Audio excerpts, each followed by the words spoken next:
Tanto, gente, que essa desigualdade, ela era percebida de que forma? No trato, né? Na classificação que os próprios nobres davam, né? Ou seja, tinha aquele nobre que comprou o título de nobreza, ele nunca ia ter, por exemplo, mais privilégios do que a nobreza palaciana, por exemplo, que era aquela que vivia ali muito próxima ao rei, né?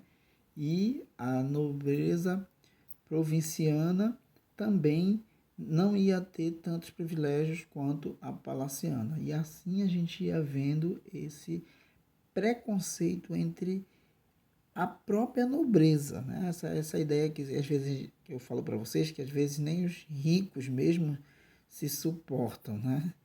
Sendo assim, gente, chegamos ao nosso próximo slide aqui que fala sobre a crise econômicas e os estados gerais. Então, como eu disse para vocês, a crise foi gerada porque o inverno tinha sido rigoroso, né? Então a França encontrava-se em estado de calamidade pública, enquanto isso a nobreza, juntamente com o clero, fazia bailes, né?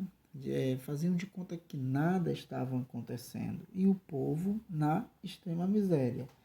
Tanto que muitos historiadores entendem que o ano de 1789 foi, de fato, o início da Revolução Francesa. Contudo, é interessante salientar para vocês que o processo revolucionário começou, na verdade, 2 anos antes, como a situação estava insustentável por causa de que o rei Luís XVI, então, né, monarca francês na época, convocou a nobreza e o clero para contribuírem no pagamento de impostos na altamente aristocrática Assembleia dos Notáveis, como vocês estão vendo aí a imagem deles, né?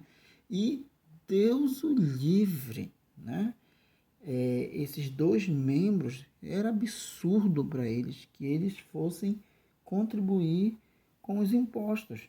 Já visto aqui o povo francês estava passando fome. Não, o povo e a burguesia que teria que continuar mantendo esses privilégios. Então, em 1767, a reação dos notáveis contra o absolutismo inspirados pelas ideias iluministas foi ameaçar o rei de ter o mesmo destino do monarca inglês, Jaime II, obrigando-o a voltar atrás. A nação toda francesa encontrava-se descontente com os rumos dados à economia francesa e Luís XVI não conseguiu promover reformas tributárias, impedido pela nobreza e, claro, pelo clero, que de forma alguma queriam. É interessante até notar, gente, aqui que os próprios nobres não perceberam que os seus privilégios, gente, eram frutos da política absolutista. Diante da pressão, o rei se viu o quê? Obrigado a convocar os chamados Estados Gerais, que nós vamos falar depois o que são eles, né? que era uma espécie de órgão consultivo do rei e que estava dividido em 3 estados, com o voto de cada um. A decisão final estava, no entanto, a decisão final seria do monarca. Mas aí, gente, seria uma forma de acabar com esses privilégios. E, com certeza, o clero e a nobreza não estavam afim disso. Então, o que acontece? Logo, a crise vai se acentuando. Luís XVI e Maria Antonieta, sua mulher que era muito luxenta, né, naquela época, gastava, não percebia que o povo estava morrendo de fome.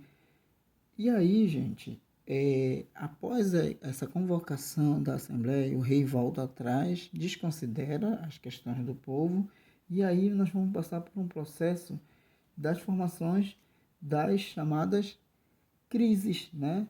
Das crises que vão começar na própria rua, manifestações, o povo vai começar meio que questionar por que esse poder, por que não tocar, por que a igreja era intocável, por que os monarcas, a burguesia não poderia contribuir para matar a fome do povo naquela época, que estava praticamente a pão e água.